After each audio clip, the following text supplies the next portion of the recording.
시원한 가을이 오고 추운 또 겨울이 올 텐데 잘 또 견디시고 이겨내시길 바랍니다. 우리 함께 또 말씀을 보겠는데요. 어저께부터 저 밖에 현수막 보셨는지 모르겠는데 어제부터 우리 여름 특집, 우리 여름 성경학교 어린이들 방학이 돼서 우리 여름 성경학교를 시작했습니다. 어제부터 시작을 했는데 어제 온 친구들이 또 오늘도 왔는데 주제가 성경 보물찾기입니다. 그 중에서 어린 양에 대해서 우리가 3번에 걸쳐서 함께 우리 어린이들이 나누고 있거든요. 그 주제로. 그래서 그 주제를 가지고 우리도 같이 우리 어린이들을 위해서 기도를 하면서 우리도 같이 그 말씀을 어제 했던 그 주제를 가지고 또 오늘 나누고 8월 한 달 동안 그렇게 함께 우리 주제를 가지고 나눠보도록 하겠습니다. 그래서 오늘 제목은 6월절 어린 양입니다. 어린 양 3번에 걸쳐서 어린 양에 대해서 우리가 같이 나눌 텐데 첫 번째 오늘은 6월절 어린 양입니다. 그 위에는 피, 첫 번째죠. 피가 되어 있죠. 어린 양인데 이 어린 양이 피를 흘리거든요. 그래서 첫 번째 피는 6월절 어린 양의 피입니다. 그래서 6월절 어린 양의 제목으로 우리가 함께 말씀을 나눠보겠습니다. 몇 월 달이죠? 지금 우리 지금 8월이죠? 8월달. 우리 8월이 시작되는데 8월에 뭐가 있죠? 뭐가 있죠? 더위가 있고 추석은 그런 더 있고 맞아요. 광복절이 있죠. 8월 15일 빨간 날 광복절이 있습니다. 그날 또 쉬실 텐데 우리 광복절이 있습니다. 광복절이 무슨 날인가요? 우리나라가 일제 강점기에서 해방된 날이죠. 1945년 8월 15일 그 일본이 이제 패배 선언을 하고 우리나라가 광복 이제 해방이 된 날입니다. 몇 년 동안 그 일제 강점기였죠. 1910년부터 해서 한 35년 정도. 그 안에 살고 저희는 그 안에 사신 분들 안 계시죠? 네. 그 즈음에 이제 태어나시고 이제 막 나신 분들은 계실 텐데 그 시절을 겪으셨던 분들의 이야기를 들어보거나 우리가 이전에 그런 이야기를 들었을 때 그 35년 동안 끝나는 날이 있는지 없는지 기약이 없이 그냥 그 터널을, 그 암흑의 터널을 지나는 거잖아요. 그 독립을 위해서 운동하셨던 분들, 수많은 분들이 그 자기 목숨을 희생하면서까지 그 독립을 위해 싸우셨는데 그분들조차도 우리가 정말 광복이 될지 해방이 될지 언제 이게 해방이 될지 모르는 채 그렇게 지내셨잖아요. 그래서 뭐 결국 그 안에서 뭐 친일파도 있었고 끝까지 싸우다 돌아가신 분들도 있었는데 어쨌든 그 덕분에 우리가 그 35년의 일제 강점기를 마치고 해방이 된 날이 바로 8월 이건 우리가 살고 있는 이 달에 그 8월 15일 광복절이 들어 있습니다. 제가 이 말씀을 왜 드리냐 하면 여기 이스라엘 사람들도 비슷한 경험을 하고 있어요. 그래서 그 이야기를 잠깐 우리가 한번 보면서 6월절 어린 양에 대해서 우리가 함께 나눠보도록 하겠습니다.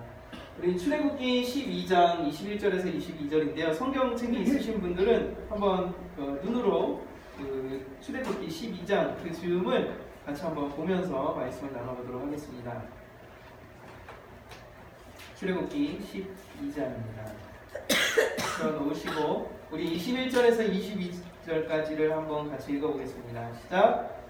모세가 이스라엘 모든 장로를 불러서 그들에게 이르되 너희는 나가서 너희의 가족대로 어린 양을 택하여 6월절 양으로 잡고 수초 녹음을 가져다가 그릇에 담은 피에 적셔서 그 피를 문 인방과 좌우 설주에 뿌리고 아침까지 한 사람도 자기 집 문 밖에 나가지 말라 라고 지금 하나님께서 모세를 통해서 이스라엘 백성들에게 지금 이야기를 해주고 계세요. 6월절에 대해서 이야기를 해주시는데 왜 이 이야기를 지금 하게 되었을까라고 하는 것을 잠깐 살펴보면 이스라엘 백성들이 그때 아브라함을 통해서 아브라함이 선택하셨죠. 그래서 너를 통해서 큰 민족을 이루겠다라고 해서 이삭을 낳고 또 야곱을 낳고 야곱의 자녀들이 이제 수가 점점 많아졌어요. 그래서 야곱의 자녀 중에서 요셉이라는 자녀를 하나님이 택하셔서 이 요셉을 먼저 애굽으로 보내시죠. 그래서 총리가 되게 하시죠. 그리고 그곳으로 이 야곱의 가족들 70명이나 되는 그 야곱의 가족들 다 애굽으로 이주를 시킵니다. 그래서 애굽이 그 이집트 그 안에는 그래도 비옥했거든요. 그곳에서 지내면서 처음에 그곳에 이집트에 갔을 때는 너무 축복을 받으면서 그곳에서 잘 정착해 살라고 그 도움을 받으면서 거기서 지냈어요. 그런데 시간이 지나면서 이 야곱이 죽고 요셉이 죽고 또 이들을 알고 있는 이집트 그 사람들이 다 죽고 점점 시간이 지나면서 430년이라는 시간 동안 이집트에 살거든요. 시간이 지나면서 잊혀지는 거예요. 그리고 이 이스라엘 백성들은 그 이집트의 종이 돼서 노예가 돼서 살기 시작했습니다. 그래서 430년을 우리는 35년을 일제 치하에 있었다면 이들은 이집트에서 430년을 언제 끝날지 이들이야말로 언제 끝날지 모르는 이 노예 생활을 계속 반복해서 살고 있었습니다. 그렇게 살기 시작했는데 인구가 점점 늘어나는 거예요. 이스라엘 백성들이 하나님의 축복대로 인구가 엄청나게 늘어나기 시작하는 거예요. 그러니까 이집트 사람들이 어땠을까요? 두려웠겠죠. 이제 이들을 어떻게 할지를 모르는 거예요. 그래서 더 심한 그 노예 생활, 억압을 하면서 압박을 주면서 그 더 심한 노예 생활을 시키게 됩니다. 그러니까 더 힘들었겠죠. 이거 언제 끝나냐라고 하면서 그 고난 가운데 그 노예 생활을 하고 있는 이스라엘 사람들을 이제 하나님이 구해내려고 계획을 세우십니다. 사실 하나님은 이미 이 계획을 세우시고 계셨었어요. 이스라엘을 애굽에서 이제 구해내셔서 아브라함에게 약속하신 땅, 그 이스라엘 백성들에게 약속하신 땅, 그 가나안 땅으로 애굽에서 인도해 주실 것을 이미 계획을 하고 계셨는데 이들은 몰랐죠. 애굽에서 430년을 지내면서 언제 우리가 이것을 해방이 될까? 이제 그쪽 약속의 땅으로 갈까 했는데 하나님께서 이 430년이 지난 이때에 이 계획을 이제 실행을 하십니다. 그래서 모세를 부르시고 이 모세를 바로왕 앞에 세우세요. 그리고 10가지 재앙을 이 바로왕 그리고 이집트 사람들에게 하나님께서 내리시는데 이 10가지 재앙을 우리 아이들이 배웠거든요. 이 10가지나 되는 재앙을 이집트에 이 애굽이라는 나라에 내리신 이유가 뭘까요? 먼저 우리 6월절을 알아보기 전에 출애굽기 7장 3절에서 4절을 보시면 이 10가지 재앙을 내리시는 이유가 바로가 계속 내 백성을 보내라 라고 말하는데 싫어 안돼 라고 하면서 그 고집 그 10번이나 고집을 피워서 못 갔을까요? 그게 아니라 바로 우리 7장 3절에서 4절을 보시면 한번 읽어보겠습니다. 내가 바로의 마음을 강팍케 하고 나의 표징과 나의 이름을 애굽 땅에 많이 하리라 마는 바로가 너희를 듣지 아니하였은즉 내가 내 손을 애굽에 더하여 여러 큰 재앙을 내리고 내 군대 내 백성 이스라엘을 그 땅에서 노예하여 낼지라. 바로가 고집이 셌던 게 아니라 하나님께서 처음부터 계획해 놓으셨어요. 10가지 재앙을 다 보여주시려고 계획해 놓으신 거예요. 보시면 누가 바로의 마음을 강팍하게 완고하게 했다고 했나요? 하나님께서 직접 이 바로의 마음을 강팍하게 하신 거예요. 그래서 하나님께서 그 이제 10가지 재앙을 내리시면서 바로가 그 10가지, 9가지나 되는 그 재앙이 계속 일어날 때도 바로가 보내지 않을 것이다 라고 이미 처음부터 말씀해 주시고 계시는 거예요. 그 이유가 있어요. 하나님께서 10가지 재앙이나 그 바로와 애굽 땅에 내리신 이유가 있는데 애굽, 그 이집트에는 수많은 신들이 있었죠. 우리가 잘 알고 있는 것처럼 이집트는 엄청나게 많은 모든 신을 다 섬겼거든요. 자연의 모든 신들을 다 섬겼는데 그 수많은 신들을 주인으로 알고 다 섬기고 있었던 거예요. 애굽 사람들이 그랬고 그리고 그 애굽이라는 그 나라에 그런 문화 속에서 430년이나 이 이스라엘 백성들이 살고 있었잖아요. 그 살고 있으면서 그 문화들을 다 함께 경험하면서 함께 그것을 그런 영향을 받으면서 살았던 거예요. 그 모습을 하나님이 아시고 먼저는 애굽의 그 이집트 나라에 내가 진짜 주인이다, 내가 진짜 신이다 라고 하는 것을 이 10가지 재앙을 통해서 보여주셨고 또한 이스라엘 백성들에게도 저들의 그 애굽을 보면서 진짜 신이 하나님이셨구나, 진짜 주인이 맞아, 우리의 주인이 바로 하나님이시지 라고 하는 것을 보여주시기 위해서 바로의 마음을 바로가 한 번, 두 번 해서 탁 꺾여서 가라 라고 한 게 아니라 계속 강팍하게 하시는 거예요. 10가지나 되는 재앙을 보여주시면서도 이 바로가 그 마음을 강팍하게 하나님께서 하신 것이 바로 신이 누구인지, 진짜 주인이 누구인지를 보여주시기 위해서였다는 것입니다. 그리고 하나님이 그들이 정말 두려워하고 섬겼던 그 신이 진짜 신이 아니라 진짜 하나님의 그냥 피조물일 뿐이고 하나님이 명령하는 대로 다 듣는 그런 존재일 뿐이라는 것을 10가지 재앙을 통해서 보여주셨고, 오늘 마지막 10번째 재앙을 오늘 살펴볼 텐데, 이 10번째 재앙이 이제 9가지 재앙만 해도 이 바로가 꿈쩍하지 않았는데 드디어 하나님께서 마지막 재앙을 내리십니다. 어떤 재앙이냐면 11장 4절에서 5절을 보시면 이제 10번째 재앙이 무엇인지 말씀해 주세요. 같이 한번 읽어보겠습니다. 시작. 모세가 바로에게 이르되 여호와께서 이같이 말씀하시기를 밤중에 내가 애국 가운데로 들어가리니 애국 가운데 처음 난 것은 위에 앉은 바로의 장자로부터 맷돌 뒤에 있는 여종의 장자까지와 모든 생축에 처음 난 것이 죽으리라. 이제 10번째 재앙이 장자의 죽음입니다. 모세가 이제 바로에게 나가서 이제 하나님 말씀을 또 전합니다. 뭐라고 말씀하셨다고요? 밤중에 이제 애국 그 나라에 하나님께서 내려오셔서 뭘 하시냐면 처음 난 장자는 다 죽이는 거예요. 그래서 바로 왕, 그 왕자죠. 장자가 누구예요? 그 왕위를 이을 대신할 그 장자를 죽고 그 다음에 맷돌 뒤에 있는 여종, 그 낮은 여종의 장자도 다 죽고, 그 다음에 기르고 있는 가축들의 첫 번째 난 것까지도 다 죽을 것이다 라고 말씀하세요. 이게 마지막 10번째 재앙입니다. 장자의 죽음이었어요. 그런데 이 재앙 전에 9번째 재앙까지는 이스라엘 백성들도 그 애국 안에 같이 살고 있었지만 9번째 재앙까지는 하나님이 알아서 지켜주셨거든요. 이스라엘 백성들이 아무것도 하지 않아도 알아서 그 딱 펜스를 쳐서 이스라엘 백성들을 지켜주셨어요. 그래서 애국 백성들에게만 그 9가지 재앙이 계속 일어났거든요. 그런데 이 마지막 재앙은 이 애국에 있는 모든 사람, 애국에 살고 있는 모든 사람들에게 동일하게 내려지는 재앙이었어요. 그래서 이스라엘 사람들도 이 재앙을 피해 갈 수가 없었어요. 대신 하나님께서 무엇을 하셨어야 했나요? 이스라엘 백성들에게 이 재앙을 피할 길을 알려주시기로 하십니다. 이 재앙을 피하려면 뭔가가 필요했겠죠. 그냥 가만히 있어서는 나도 죽으니까, 우리 집에 있는 장자도 죽으니까.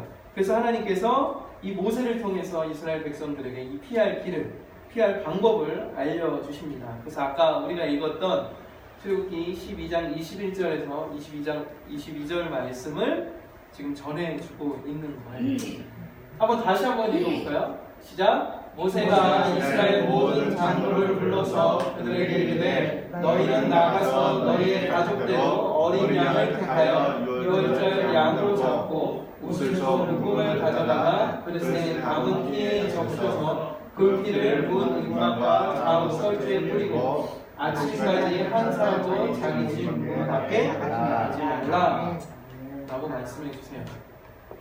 이제 이스라엘 애국 땅 전역의 마지막 재앙, 정말 이 심판이죠. 장자가 죽는 그 엄청난 재앙을 내릴 텐데 이스라엘 백성들도 아무것도 하지 않고 가만히 있으면 속수무책으로 죽을 수밖에 없는 거예요. 그래서 하나님께서 이 이스라엘 백성들에게 말씀하시죠. 뭐라고 말씀하세요? 그 가족 한 집안당 한 마리씩 어린 양을 잡아요. 그 어린 양을 잡아서 유월절 양이라고 하는데 이 유월절을 조금 이따가 다시 설명해 드리겠습니다. 이 유월절 양으로 잡으면 이제 이 피가 나오겠죠. 이 피를 받아서 우슬초라고 하는 나무 그 잎사귀를 가지고 그 피를 묻혀서 앞에 문 입구 들어오는 그 집 안에 들어오는 그 정문 입구에 위에 문인방 그리고 좌우 그 가장자리에 이 피를 뿌리고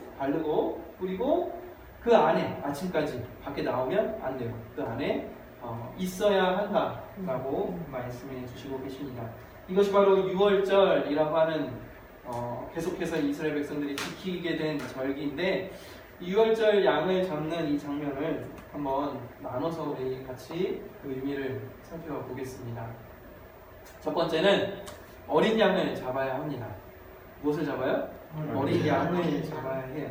이 어린 양이 어떤 어린 양이냐면 12장 5절에 보시면 눈을 한번 거기 성경이 있으신 분은 한번 보시면 5절에 너희 어린 양은 흠 없고 1년 된 수컷으로 하되 양이나 염소 중에서 취하고 라고 하면서 이 어린 양이 어떤 어린 양이냐면 흠이 없어야 돼요. 흠집이 없어야 돼요. 이렇게 어디 다치거나 부러지거나 뭐 털이 좀 빠지거나 그러지 말아야 돼요. 깨끗해야 되고 또 점이 없어야 돼요. 태어나면서부터 이렇게 어떤 이렇게 몸에 점이 있거나 하는 그런 흠이 없어야 되고 또 딱 1년 된 어린 양, 이제 태어난 지 1년 된 나이가 많이 들어서 뭐 산전수전 다 겪은 어린 양이 아니라 너무너무 순전하고 깨끗한 어린 양, 1년 된 어린 양, 수컷, 암컷이 아니라 수컷을 하나님께서 정해 주셨습니다. 사실 아직은 이 이스라엘 백성들이 하나님께서 이 이스라엘 백성들에게 어떻게 제사 드려라, 어떻게 제물을 잡아서 하나님께 제사를 드려라, 예배를 드려라 라고 하는 것을 아직은 가르쳐 주시지 않으셨어요. 그런데 이미 이전에 지금 2월절을 통해서 이 어린 양을 잡는 이 희생 제물을 잡는 방법을 하나님께서 지금 알려주시고 계신 것입니다. 왜냐하면 이것을 잡지 않으면 희생 제물이 없으면 어떻게 되나요? 그 집안에 가장 장자가 죽게 되는 거예요. 혹시 여기 첫째 아들 있으신가요? 여기 보면 주연이, 그리고 여기는 없는데 하랑이, 그리고 저 이렇게 첫째들이 다 있죠. 첫째들이 다 죽는 거예요. 내가 죽지 않으려면 우리 집안에 그 대를 이을 장자가 죽지 않으려면 누가 죽어야 되는 거예요?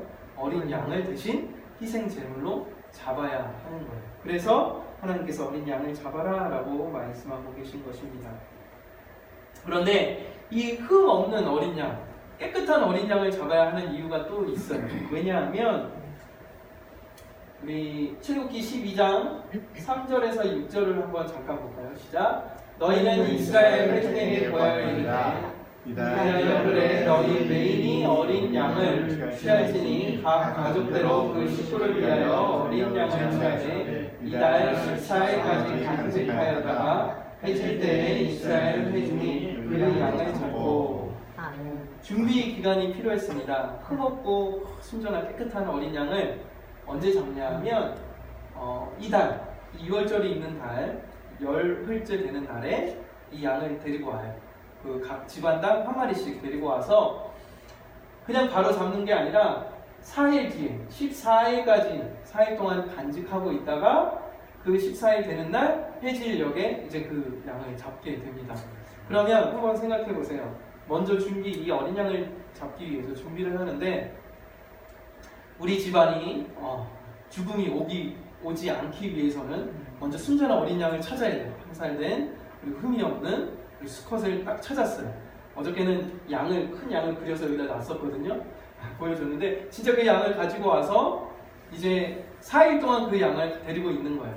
그 기간 동안 그냥 있었을까요? 아니면 이 양을 보면서 어떤 생각을 했을까요? 그 가정이 이 양이 우리 대신 나의 장자 대신 죽게 되는구나 라고 하는 것을 이 양을 통해서 느끼게 됐을 거예요. 그것을 계속 묵상하면서 결국 주인 대신 하나님을 생각하면서 굴복하는 시간이 되었을 것입니다. 혹시 요즘 우리 젊은 우리 아이들 그리고 어린애들은 다 핸드폰이 있죠. 핸드폰으로 뭐 하나요? 핸드폰으로 전화 받는 것이 아니라 우리 아이들은 셀카를 찍죠. 셀카를 찍는데 셀프 카메라, 자기 얼굴을 찍는다고 그래요. 그런데 이 셀카가 제일 잘 나오는 카메라가 어떤 핸드폰 카메라인가요? 내 있는 모습 그대로 나오는 게 잘 나오는 거예요? 아니면 최대한 이쁘게 뽀샤시하게 이렇게 딱 얼굴 뽀얗게 나오는 게 제일 잘 나오는 거예요? 수진이? 몰라요? 제일 이렇게 이쁘게 나오는 게 정말 내 있는 그대로 모습이 아니라 나를 최대한 이쁘게 보여주는 카메라가 좋은 카메라거든요. 마찬가지로 그런데 반대로 거울은 내 있는 모습 그대로를 보여주죠. 그 거울이 어떨수록 내 있는 모습 그대로를 보여주나요? 거울이 깨끗할수록 거울이 깨끗하게 약간 뿌옇고 흐리면 내 얼굴이 잘 안 보이잖아요. 그냥 뽀얘서 그냥 어디 뭐 안 묻었네 하고 가는데 깨끗한 거울일수록 내 얼굴에 이게 뭐가 묻었는지 잡티가 있는지 정확하게 보여주잖아요. 마찬가지로 이 어린 양이 깨끗하면 깨끗할수록 그 사이 동안 데리고 있으면서 무엇을 묵상하고 굴복하게 되냐면 나의 죄, 내가 주인 됐던 것, 나의 주인이 내가 아니라 정말 하나님이시구나 라고 하는 것을 이 깨끗한 어린 양을 통해서, 그 양이 깨끗하면 깨끗할수록 나의 죄가 드러나고 나의 주인이 누구인지 진정한 주인이 드러나게 되는 것입니다. 그래서 하나님께서 깨끗한 어린 양, 순전한 어린 양을 데리고 있으라, 4일 동안 준비하라고 말씀해 주셨던 것입니다. 그럼 지금 우리를 생각해 보면 누가 어린 양이 되어 주셨나요? 바로 예수님께서 어린 양이 되어 주신 거예요.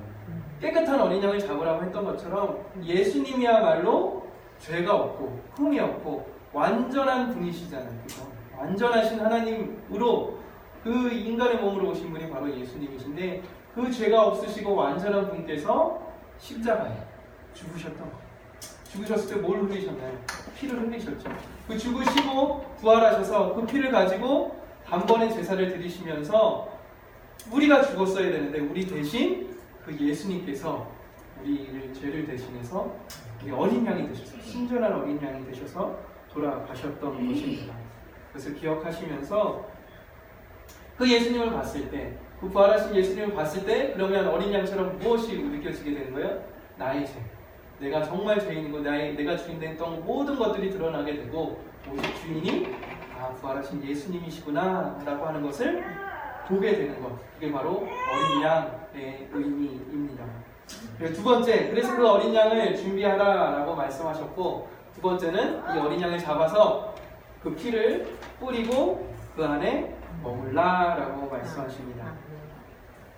단순히 아까 말씀드렸던 것처럼 이 애굽 땅의 모든 살고 있는 사람에게 이 마지막 장자의 죽음이 재앙이 다 온다면 우리는 하나님 믿는 하나님의 가족이에요 라고 하는 표시였다면 그냥 어린 양을 앞에다가 놓거나 아니면 이 문에다가 우리 집은 하나님이 주인이요 라고 표시를 하거나 그랬으면 됐을 텐데, 굳이 피를 발라서 피를 뿌려서 그 안에 머물고 있어야 되나 라고 하는 의미를 또 한번 생각해 보도록 하겠습니다. 먼저는 아까 어린 양을 잡아라 라고 말씀드렸던 것처럼 희생이 필요했던 거예요. 나 대신, 우리 장자 대신 죽어야 될 어떤 희생이 필요했던 것입니다. 그리고 그 양을 그 가족이 직접 잡아야 했어요. 그 양을 죽이면서 이 양이 죽어서 피를 흘리지 않았다면, 양이 죽어서 피를 흘리지 않았으면 정말 우리 아들이 죽었을 텐데, 이렇게 피를 흘리면서 죽었을 텐데 이 양이 대신 희생하는구나 라고 하면서 양을 잡았을 거예요. 그때야말로 굴복이 필요했던 것이죠. 양을 잡으면서. 그래서 그 피를 받아서, 이제 양을 죽여서 그 피를 받아서 우슬초라고 하는 이 나무 잎사귀를 가지고 이제 직접 이 피를 적셔서 들어오는 집 입구에 바릅니다. 이제 바른다라고 표현도 하고, 여기 오늘 아까 말씀드렸던 것처럼 피를 양 임방 그리고 양 옆에 피를 뿌리게 됩니다. 양을 잡아도 또 양을 죽여도 이 피를 뿌리지 않으면 소용이 있나요, 없나요? 소용이 없는 거예요. 꼭 이 피를 뿌려야 했어요. 그래서 내 집의 입구 가장자리에 이 피를 바르고 뿌리면서 우리 집의 주인은 누구다? 하나님이시다. 우리 집은 굴복한 집이다 라고 하는 것을 표시를 하는 거예요. 그리고 아침까지 그 안에, 밖에 나가면 안 돼요. 그 안에 머물면서 있어야 했습니다. 이것이 진정으로 이 집안이, 그 가족이 살 수 있는 방법이었어요. 혹시 그런 속담 아시나요? 내 손에 피 묻히기 싫다. 손 안 대고 코 풀기, 그런 이제 속담이 있는데, 우리가 예수님을 믿는다고 하면서도 이렇게 사는 경우가 있는 것 같아요. 이스라엘 사람들을 생각해 봤을 때 아무리 이스라엘 사람들이라도 이 피를 하나님의 말씀대로 이 양의 피를 바르지 않고 뿌리지 않고 또 이 집안에 머물지 않고 그냥 막 마음대로 돌아다니고 있어요. 나는 하나님의 자녀야, 나 예수님 믿어 라고 하면서 막 밖에 돌아다니고 피를 바르지 않아요. 근데 반대로 아무리 애굽 사람들이라도 그 옆집이 막 그러는 것을 봐요. 아, 나 하나님 진짜 있는 것 같아. 나 하나님 말씀대로 해야겠다 해서 그 양을 잡고 그 피를 발랐다면 어땠을까요? 그 집은 구원을 받았겠죠. 하나님은 그 집안에 누가 있는지 상관없이 이 집안에 그 집에서 양을 잡아서 그 피를 바르기만 하면 그 피를 보고 넘어간다고 하셨거든요. 그렇기 때문에 우리도 예수님을 믿는다고 하면서도 나 예수님 믿어, 나 교회 다녀 하면서 막 내 마음대로 돌아다녀요. 그러면 그날 밤에 어떻게 될까요? 넘어가지 못하는 그 죽음을 면치 못하는 것입니다. 그래서 우리가 예수님을 믿었다고 해서 마찬가지로 예수님을 믿었다고 해서 우리가 굴복하지 않고 그냥 여전히 내 마음대로 산다면 이런 사람들과 다를 바가 없는 거예요. 양의 피를 눈에 바르지 않은 사람들과 다를 바가 없는 거예요. 결국에는 심판의 날에 어떻게 될지 모르는 거예요. 그래서 우리가 무엇이 필요하냐면 확실한 믿음은 굴복이 필요한 겁니다. 우리가 하나님을 믿는다, 우리는 지금 부활하신 예수님을 믿는다라고 한다면 확실한 굴복이 필요한 거예요. 하나님께서 양을 잡아라, 그 피를 그 문 가장자리에 발라라, 뿌려라 라고 말씀하셨다면, 그리고 그 안에 머물러라 라고 말씀하신다면 그대로 우리가 순종하면서 굴복해야 한다는 것입니다. 우리야말로 그 양을 잡아서 부활하신 예수님이 나의 주인이십니다, 나 그 예수님께 굴복합니다, 내 마음속에 양의 피를 뿌려야 하는 것입니다. 그래야 그것이 확실한 믿음이고 확실한 굴복이 된다는 것을 이 피를 뿌리고 그 안에 머물러라 라고 하는 이 하나님의 명령 속에 들어 있었던 것입니다. 그리고 마지막으로 세 번째는 완전히 새로운 날의 시작이 이 6월절의 의미에 담겨 있습니다. 출애굽기 12장 1절에서 2절을 보시면 한번 읽어보겠습니다. 시작. 여호와께서 애굽 땅에서 모세와 아론에게 일러 가라사대 이 달로 너희에게 달의 시작 곧 해의 첫 달이 되게 하고 라고 이제 이 6월절을 어떻게 지켜야 하는지, 양을 어떻게 잡아야 하는지, 어떻게 해야 장자가 죽지 않는지에 대해서 쭉 설명해 주시면서 이렇게 말씀하세요. 하나님께서 이 애굽 땅에서 모세와 아론에게 말씀하시죠. 이 달이 어떤 달이냐면 지금 우리 광복절이 이 8월이라는 달에 들어있잖아요. 마찬가지로 6월절이라는 달이 그 달 안에 들어있는데 그 달을 한 해에 뭐가 되게 해주셨어요? 첫 달이 되게 하시네요. 지금 이 하나님께서 말씀하시고 계신 이 달은 한 3월 달이었거든요. 그런데 하나님께서 이제 이것이 더 이상 3월이 아니라 몇 월이다? 1월에서 12월까지 1년이 12개월이잖아요. 바로 1월이 되게 많이 드시네요. 그래서 이때부터 유대의 달력이 따로 사용하게 된 거죠. 유대력이라고 해서 이 달을 6월절이 들어있는 달이 1월이에요. 우리는 지금 8월이라고 한다면 이 8월이 다시 1월이 된 거예요. 헷갈렸겠죠. 그런데 하나님께서 이렇게 말씀 이유가 있으셨습니다. 왜냐하면 이 마지막 10번째 재앙을 통해서 결국에는 이스라엘 백성들이 6월절을 보내고 나서 어떻게 되나요? 애굽하게 되거든요.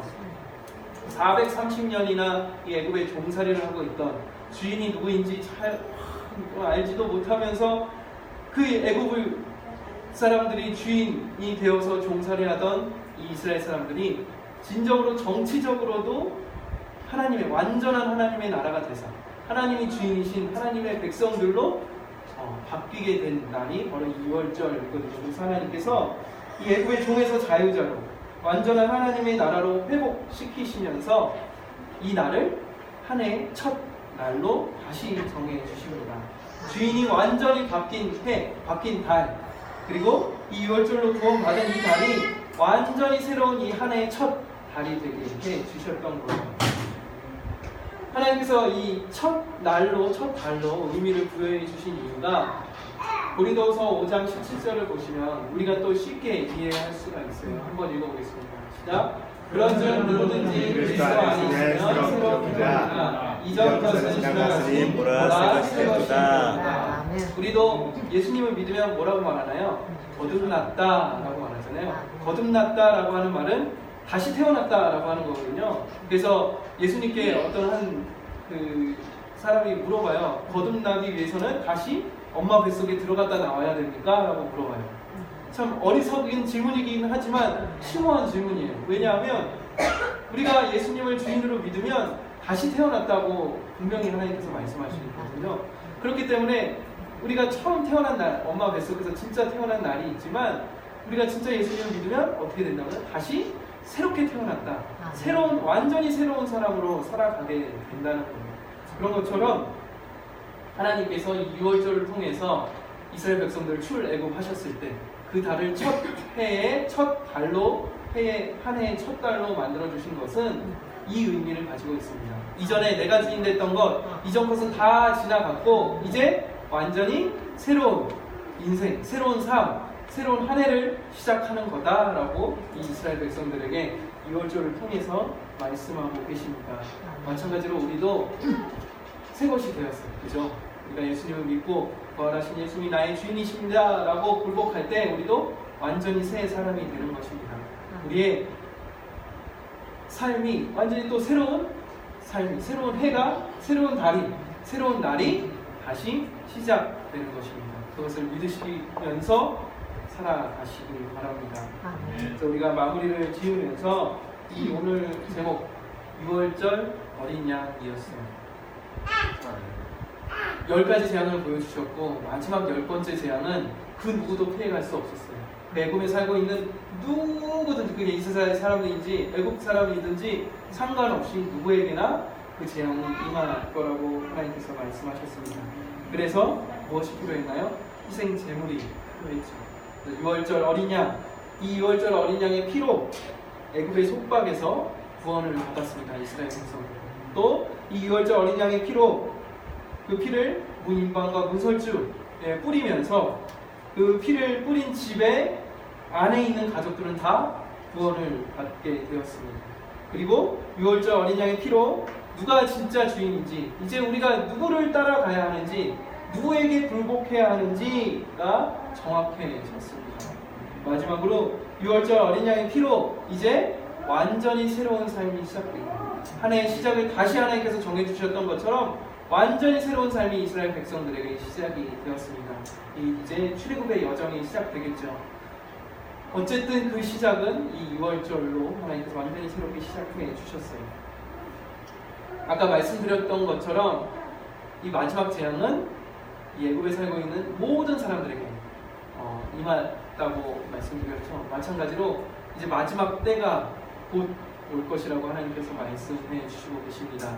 내가 진실로 속히 오리라.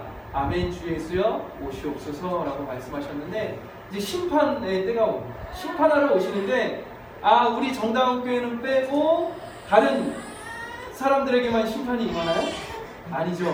이 세상에 살고 있는 모든 사람에게 이 전 지구적인 심판이 이제 다시 마지막 때가 올 텐데 그때가 누구에게나 온다는 거예요. 애굽의 전체의 그 마지막 재앙이 임했던 것처럼 이 세상 전체의 마지막 때, 마지막 진짜 심판의 때가 올 텐데 이것은 그 누구도 우리도 피해갈 수가 없어요. 그럼 하나님께서 이스라엘 백성에게 그 피할 길을 주셨던 것처럼 우리에게도 피할 방법을 분명히 주셨다는 거예요. 그래서 우리가 이 6월절 어린 양을 보면서 다시 한번 우리가 그 경각심을 가지고 다시 한번 우리가 새롭게 되기를 원합니다. 바로 구원받을 길을 보여주신다는 것인데 그때 6월절 어린 양을 누구든지 그 6월절 어린 양을 잡아서 그 피를 물에 바르기만 하면 그 집을 넘어갔던 것처럼 그 안에 누가 있던지 상관없이 그 집을 그냥 넘어갔던 것처럼 누구든지 이 어린 양으로 이 땅에 오셔서 십자가에 죽으시면서 피를 흘리신 그 예수님을 주인으로 우리가 믿기만 하면 그 예수님이 죽으셔서 그 피를 가지고 다시 죽으시고 흘리신 피를 가지고 3일 만에 부활하셔서 그 피로 완전히 단번에 제사를 드리신 그 하나님, 그 예수님, 그 피를 우리가 주인으로 믿고 그 부활하신 예수님을 주인으로 우리가 믿고 굴복하기만 한다면 그게 누가 되든지 간에 그것이 누군지 상관없이 그 마지막 때에 우리를 넘어가십니다. 우리를 구원해 주신다. 우리가 그때 구원받는 줄 믿습니다. 그러면 우리는 뭐 하기만 하면 되냐면 그 피를 바르고 그 집 안에 있기만 하면 된다고 했잖아요. 마찬가지로 우리도 그 예수님을 주인으로 믿기만 하고 그 피를 우리 안에, 우리 몸 안에, 우리 마음 안에 그 주인 자리에 뿌리고 그 안에 예수님이 주인으로 앉히시고 우리는 그 예수님 안에 머물기만 하면 됩니다. 그것은 바로 굴복의 자세입니다. 우리가 이 세상 사는 동안 그 예수님 주인께만 굴복하며 살기만 하면 되는 것입니다. 우리도 새로운 삶이 시작이 됐죠. 보라, 새 것이 되었다라고 말씀하셨는데 우리는 이제 새로운 첫 해, 새로운 달, 그러니까 새로운 삶, 새로운 하루를 오늘 다시 시작하는 줄 믿습니다. 이 새로운 삶을 굴복하면서 이 누리시면서 살아가시길 바랍니다. 우리 잠시 주문을 감으시고 함께 기도하도록 하겠습니다. 다시 한번 굴복하겠습니다. 이스라엘을 구하신 그 어린 양, 6월절 어린 양의 피로 그 이스라엘 가족들을 구원해 주신 그 하나님, 이제 우리도, 나를 통해서 우리 집을 구원해 주시기 원합니다. 내가 주인 되신 하나님, 주인 되신 부활하신 예수님께 굴복하겠습니다. 우리를 구원해 주십시오 라고 다시 한번 우리가 이 시간 기도하도록 하겠습니다. 하나님 감사합니다.